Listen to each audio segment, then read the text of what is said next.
On the 12th of August 1986, 22-year-old mum to one child, Lisa Holstead, left a family gathering with her boyfriend.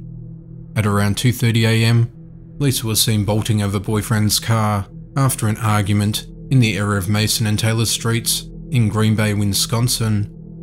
Her boyfriend said she never made it home to the apartment they shared just a couple of blocks away. At the time, it was thought that she may have caught a ride with a stranger or met someone at a bar on the way back to her apartment. Later that same day, her motionless body was discovered by construction workers in a marsh in what is now the Ken Ewers Nature Park area. She had been violated and choked using a piece of her own clothing. Evidence was collected at the scene, and all suspects were questioned at the time, but no one was charged, and the case went cold. In March of 1998, DNA analysis of foreign bodily fluid found in Lisa didn't match her boyfriend or anyone else in the National DNA database. The case was reinvestigated with fresh eyes when Detective David Graff, along with the FBI, started looking into the matter. After reviewing the files, a person of interest developed, someone that wasn't even on the radar early in the investigation. Lou Archie Griffin, who is currently 65 years of age, was living a few miles in the area where Lisa was last seen alive. Investigators said Griffin had a past history of violence against women, including choking. They said they believe he violated Lisa and then took her life. He'd also been convicted of defiling a minor in November of 1981 and was sentenced to 9 years in prison. He served 5 of those years in the Green Bay Correctional Institute and was released on parole on the 20th of May 1986. Since then, he's had convictions in the Racine County in 2006 and 2012 respectively. In 2006, he was convicted of disorderly conduct involving the use of a dangerous weapon. In 2012, he was convicted of battery. He served jail time for cases of disorderly conduct with a dangerous weapon and battery. Police say these latter charges did not require the collection of DNA, and his initial conviction in 1981 didn't require samples to be collected from prisoners back then. On the 15th of September 2020, investigators monitored Lou and retrieved beer cans and a cigarette that he tossed into a dumpster. His DNA from those items matched the DNA from the 1998 DNA taken from Lisa's body. At 6 am on the 28th of October 2020, Lou Griffin was arrested outside his home in Racine and was taken to the Brown County Jail. Lou denied knowing Lisa when questioned. When asked about the DNA match, he said he must have had an intimate time with her, but didn't take her life. He told investigators he was high on white powder and had also been drinking that night. He said he went to a bar, stopped at a McDonald's, and drove home. He used a route near Lisa's last known location on the night of the attack. He appeared in court on the 29th of October 2020 and has been charged with taking Lisa's life. He faces the possibility of life in prison, pending further court appearances. His next court hearing is on the 10th of December 2020, and his bond has been set at $1 million. Green Bay Police Chief Andrew Smith said, Detective Graff worked in conjunction with the FBI and the State of Wisconsin Division of Criminal Investigation and the Racine County Sheriff's Department, and together, this team really did a great job putting all the evidence together and making that arrest. There's a certain amount of satisfaction you get when you can finally close the books on a case like this. However, we're still very sad because Ms. Holstead lost her life and her child lost his mother. On the 26th of July 1989, 16-year-old Fawn Cox was a Kansas City, Missouri resident who had finished her shift as a cashier at the Worlds of Fun amusement park. When she returned home, she went straight to her upstairs bedroom to go to sleep at 11 o'clock at night, knowing she had to work the following day.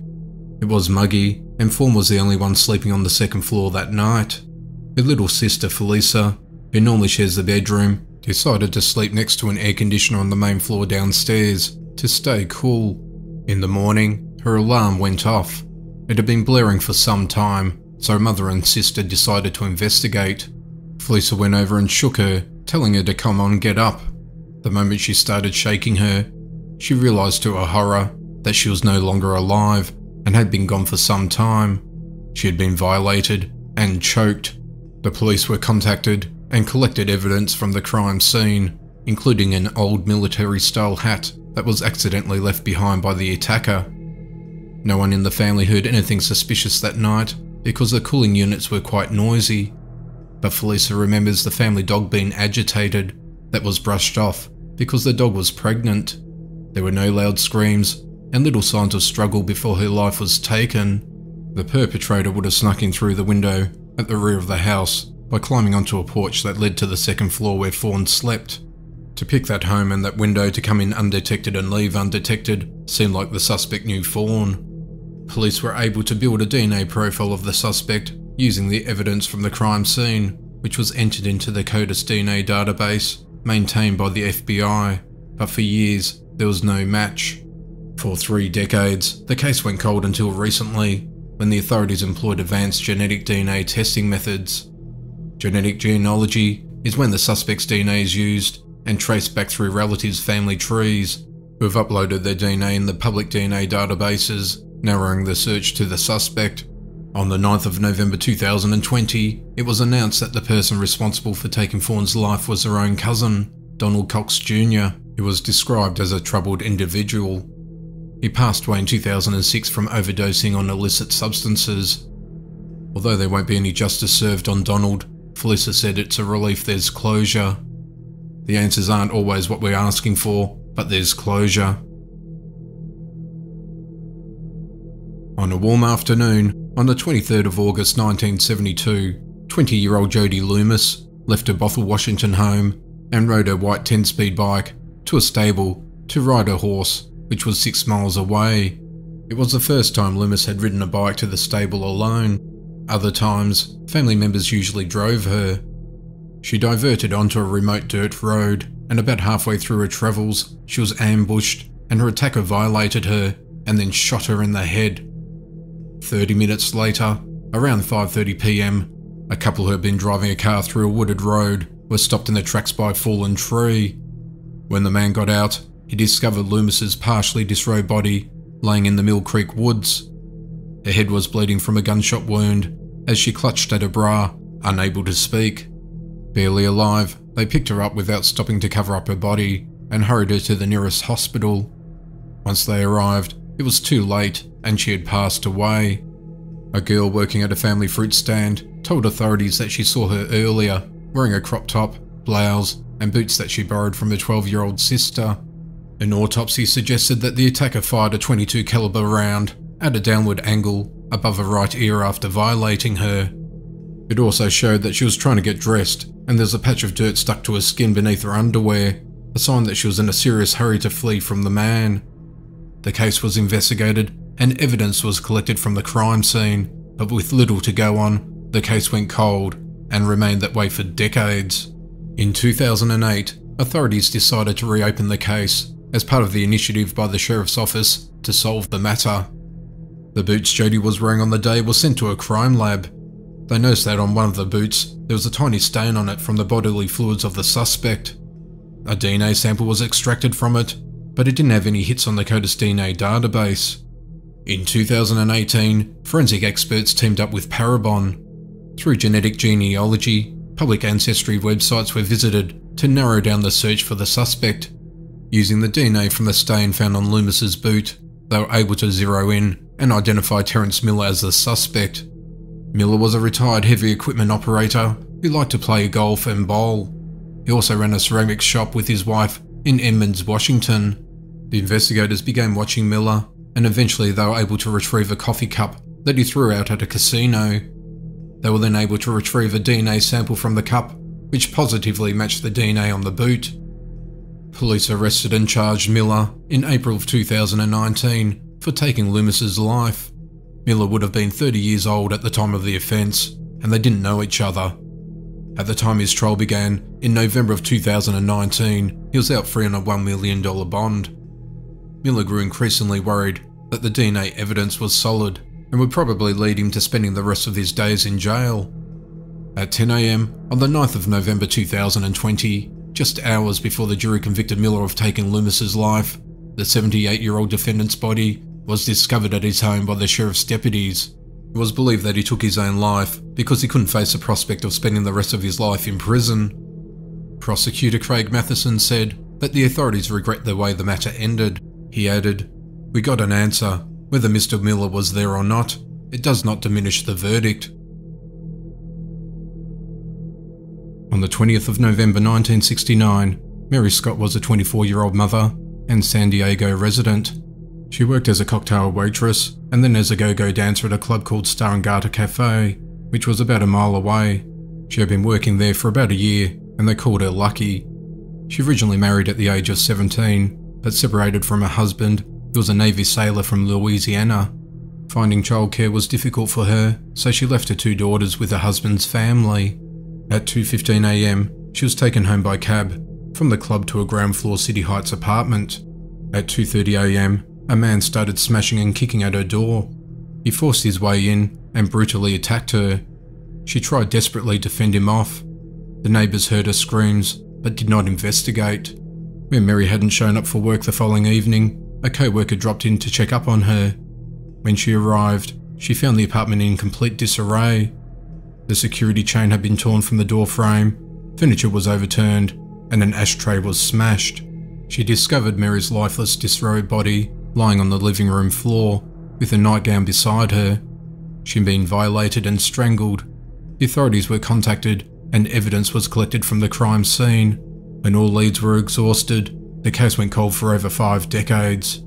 Authorities reopened the case around the 50th anniversary of Mary's passing, after a 67-year-old sister, Rosalie Sands, suggested to a law enforcement friend to re-look into the case after similar cases had been recently solved using advanced DNA technology.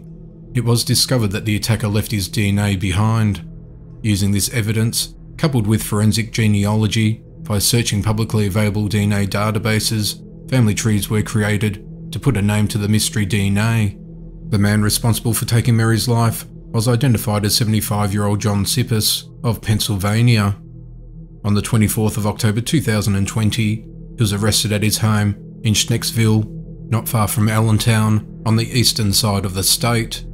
He was grilling hot dogs that Saturday afternoon from his tidy home when several state police cars pulled into his driveway, where he was arrested without incident.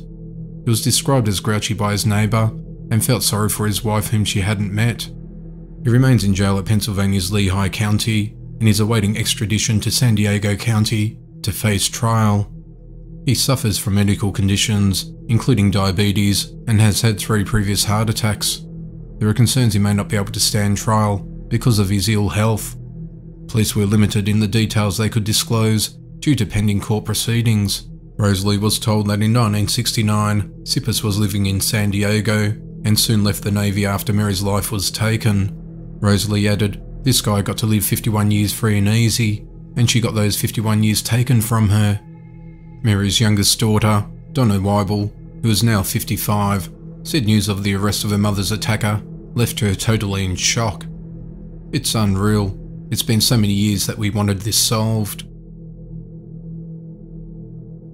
On the 17th of February 1984, the body of a young woman was discovered in an abandoned mortuary in Phoenix, Arizona. An anonymous caller contacted the police after seeing smoke and people inside the building. When officers arrived and entered the building, there was no smoke or people. However, they found a trail of blood from the front to the rear of the building, leading to a woman's lifeless, disrobed body. She was laying face up on top of a sleeping bag. Her head was bashed in, and a telephone cord was wrapped around her neck. She had been violated and had been there for days. The body was identified as 22-year-old Aimee See. Authorities collected evidence, including DNA from the crime scene. Although a profile of the suspect's DNA was developed, there were no matches and the case went cold for decades. In 2012, investigators reopened the case and requested further forensic processing, but for 8 years, they couldn't find any solid leads. Then in 2020, they revisited people for follow-up interviews, and in October 2020, police developed a new lead, and 67-year-old David Kazia was identified as a suspect. On the 15th of October 2020, detectives interviewed David, who lived within a mile of the mortuary. David knew the building and said he would often climb through its windows and up its stairwells. He also attended the same YMCA and St. Vincent de Paul Society groups that Aimee belonged to. Further DNA tests were conducted, and on the 5th of November 2020, police determined that David's DNA matched the DNA taken from the crime scene. The following day, he was arrested near 12th Avenue and Madison Street in Phoenix. He faces charges for violating Aimee and taking her life. He's currently being held on a $1 million bond.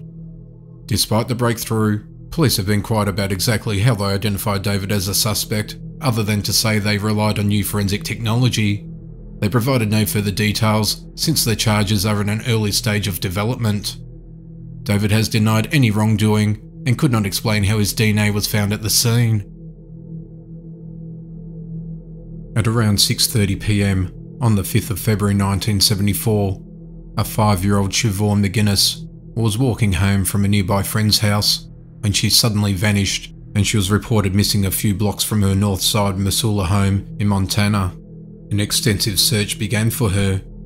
Then 2 days later, about 3:30 p.m, her lifeless body was discovered about 10 miles east of her residence in a snowy drain culvert near the Chura exit from Interstate 90.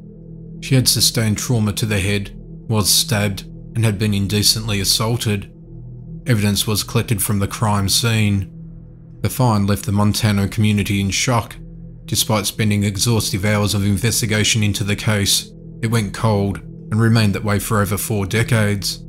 Through modern DNA technology used by Othram, a company that investigates low-quality DNA samples, and assistance from state and federal law enforcement partners, the cold case squad was able to identify a suspect. The man responsible was identified as Richard William Davis, who would have been 32 years of age at the time of the crime.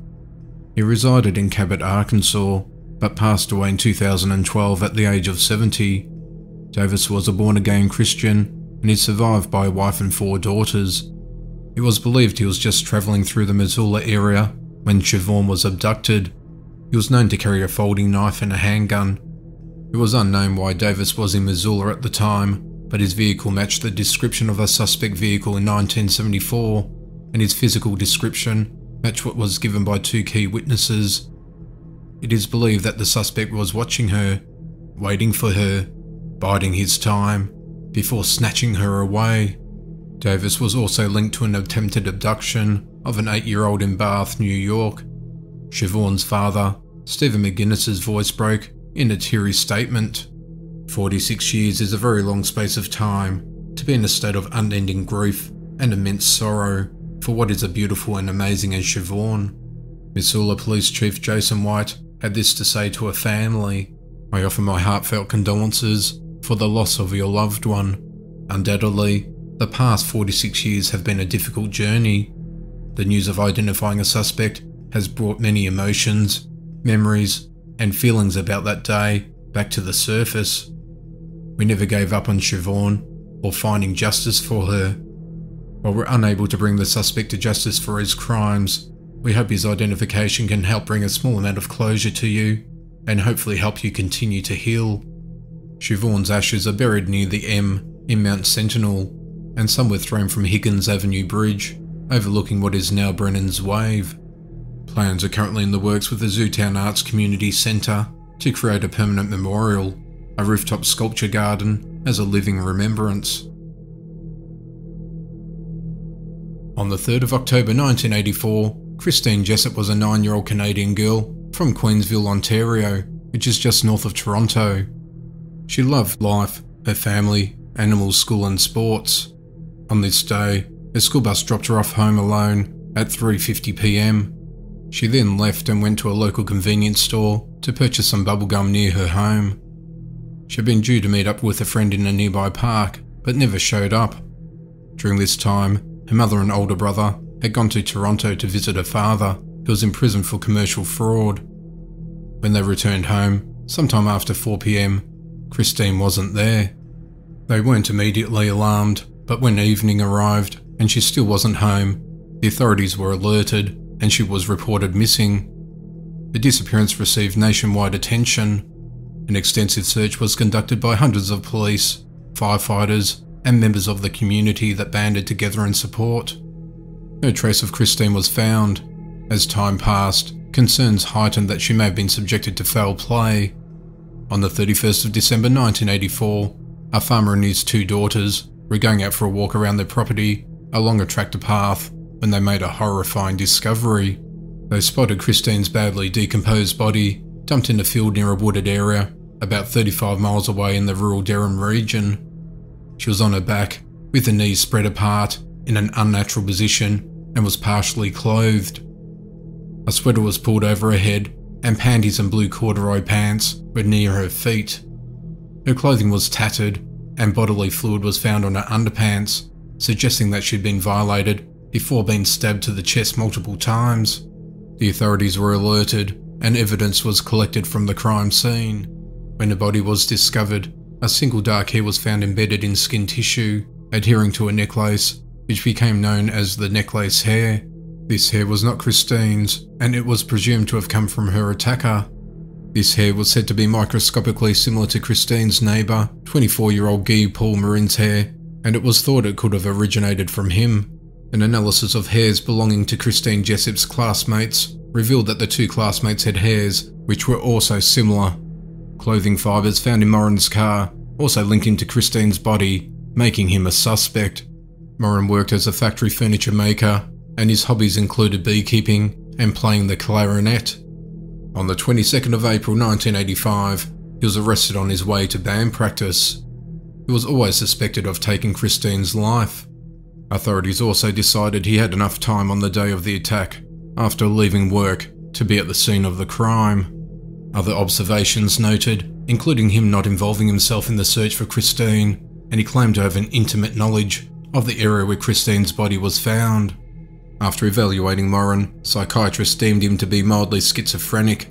His conviction, however, was overturned on the 23rd of January 1995 based on improvements with DNA technology, when it was revealed that the DNA found in Christine's underpants did not match his. He was paid $1.25 million by the Ontario City and received a public apology as compensation. The underwear was recently sent to a laboratory for forensic DNA analysis. The technique involves cross-referencing the DNA profile of an unidentified suspect with public databases containing DNA from users who've submitted samples to public genealogy websites. From there, family trees were developed and eventually narrowed the search. On the 15th of October 2020, police identified Jessop's attacker as Kelvin Hoover. He was 28 years old at the time of the offence. Hoover took his own life in 2015. Hoover and his wife had a neighbour-acquaintance relationship with the Jessop family. They also said that Hoover may have worked for Christine's father at one point. He was never considered a suspect. Toronto Interim Police Chief James Raymer said, "If he were alive today, the Toronto Police Service would arrest Kelvin Hoover for taking Christine Jessop's life. I can say that we're all genuinely relieved that the person responsible has finally been identified." In July of 1986, Wilda Wilkinson was a 59-year-old woman at her home alone in Alexander Street in Bangor. She was a kind woman who worked hard all of her life, spending most of her time giving and caring for others as a nurse's aide. One balmy night, a burglar broke into her residence, and during the home invasion, her life was taken. When Wilkinson failed to show up for work on the shift on the 29th of July at the local South Haven hospital, her employer contacted her daughter Rhonda. Unable to reach her mother, she felt something was terribly wrong, so she drove to her mother's home. When she arrived, it seemed quiet, the house was locked, and a car was parked in the driveway. She decided to go to the rear of the home and pried a screen off her back window and crawled inside, and she made a horrifying discovery. Her mother's lifeless, partially disrobed body was laying there on the bedroom floor. She had been strangled, and her underwear was removed from her body. Her legs were spread apart, and her arms were at her side.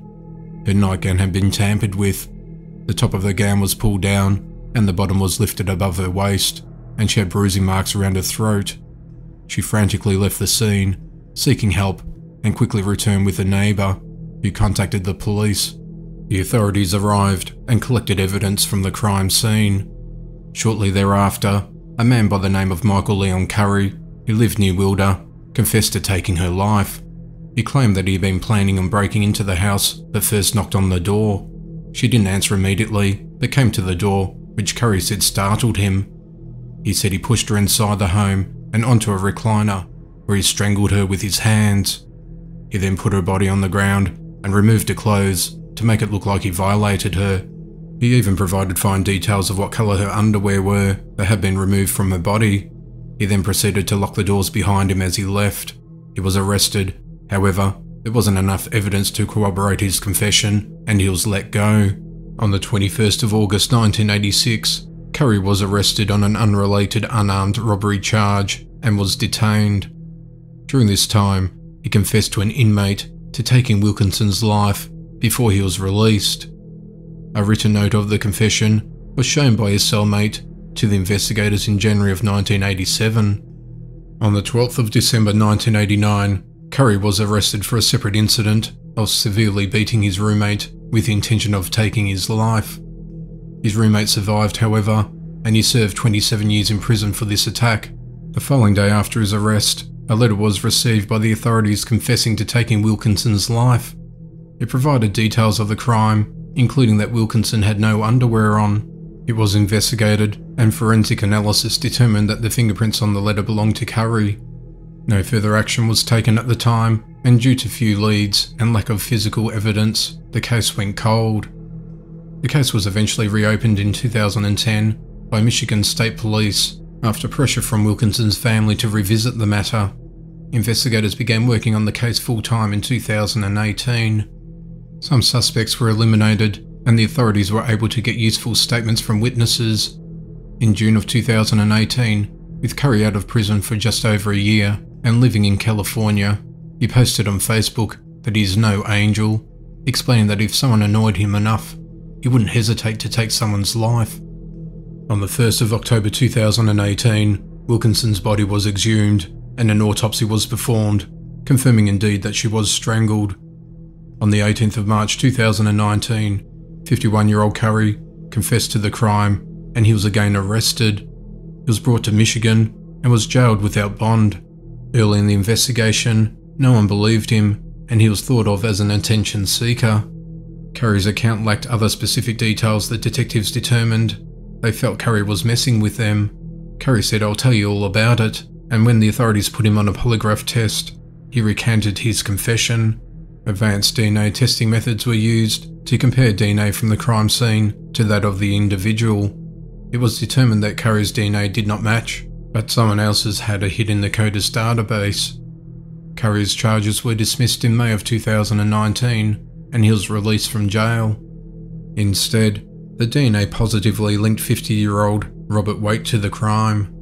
He was already in prison for a long list of other indictable offences and would have been 16 years old at the time he took Wilkinson's life. He was one of the initial suspects, and it was first thought that Curry and Waite knew each other, but this has been ruled out after an exhaustive investigation. Detectives interviewed Waite in a Florida prison, where he gave a full confession to the crime. He was extradited to Michigan from Florida, where he was in the midst of serving a 25-year prison sentence for an unrelated kidnapping, armed robbery, and indecent assault in 2007. Waite has previously also served 25 years in 1990 for kidnapping, grand theft auto, and indecent assault. On the 19th of October 2020, he was sentenced in the Van Buren County Circuit Court to serve between 25 and 60 years in prison as a juvenile defendant. Judge Kathleen Brickley said, "My focus today in sentencing you lies primarily in punishment, deterrence, and protecting others from you. Your pattern of behaviour over the years is entirely at odds with any notion of rehabilitation." When given the opportunity to speak at the sentencing, Waite did not apologise directly to Wilkinson's family, who were present in the court. "There's nothing really I can say to make this situation better," Waite said. "I'm very regretful for my actions when I was a young kid, and that's about all." Assistant Prosecutor Keith Robinson said, "The big mystery that still remains is why did Curry ever confess? We can speculate, but ultimately it led us to the guy who did the crime, and his confession was much more detailed than what Curry had said." In October of 1995, an 18-year-old woman was walking along the 8800 block of Indiana Avenue in Riverside, Southern California, when suddenly she was aggressively grabbed by a stranger and forced into a nearby apartment block where she was violated. The matter was investigated, but leads were exhausted at the time and the case went cold. That was until recently when DNA evidence was able to identify the suspect as 49-year-old Ralph Leslie Kroll, solving a 25-year-old mystery. Kroll was arrested by a police SWAT team on the 8th of October 2020 at his Eastvale home, after DNA evidence linked him to the October 1995 attack on the teenage girl in Riverside. Details of the DNA evidence that prompted Kroll's arrest were not provided by investigators due to normal protocol being so early in the case. Kroll was first linked to the decades-old crime by DNA evidence in 2015, and investigators were only recently able to locate him after police teamed up with the US Marshals Service. Kroll was taken into custody after detectives submitted the case to the Riverside County District Attorney's Office and obtained an arrest warrant. He's facing charges of indecent assault by force, kidnapping, and the use of a deadly weapon by an offender. Kroll remains held at the Robert Presley Detention Centre in Riverside on a $1 million bond. On the 17th of September 1979, yachters were out for a leisurely cruise when they made a horrifying discovery when they found a lower torso washed up along the Benicia shoreline in California, shocking the community. With no fingerprints or dental work available for comparison, her remains went unidentified and were buried as a Jane Doe in the Solano County Cemetery. The case went cold for over 4 decades. In July of 2020, the case was re-examined, and the Doe Network, that works to discover the identities of John and Jane Does, reached out to the Solano County Coroner's Office. They had a theory for the 1979 Jane Doe, but unfortunately, it fell through. The inquiry nonetheless renewed interest in the case, and Benicia Detective Sergeant Kenneth Hart picked up the search from there. He began looking for women who went missing in 1979 in the Greater Bay Area. One case in particular stood out. That was the case of 45-year-old Dolores Wulff, with the cooperation of the Yolo County Sheriff's Office, including Deputy Coroner Laurel Weeks, whose caseload includes the county's John and Jane Does. Hart obtained a DNA swab from Paul Wulff, the youngest of 4 children of Dolores, who was 12 at the time when his mother went missing. Sheriff's officials obtained approval to exhume the unidentified remains at the Solano County Cemetery and collected DNA from a femur bone. On the 20th of October 2020, Benicia police learned from the state DNA lab that the 2 genetic samples matched, solving a 41-year-old mystery.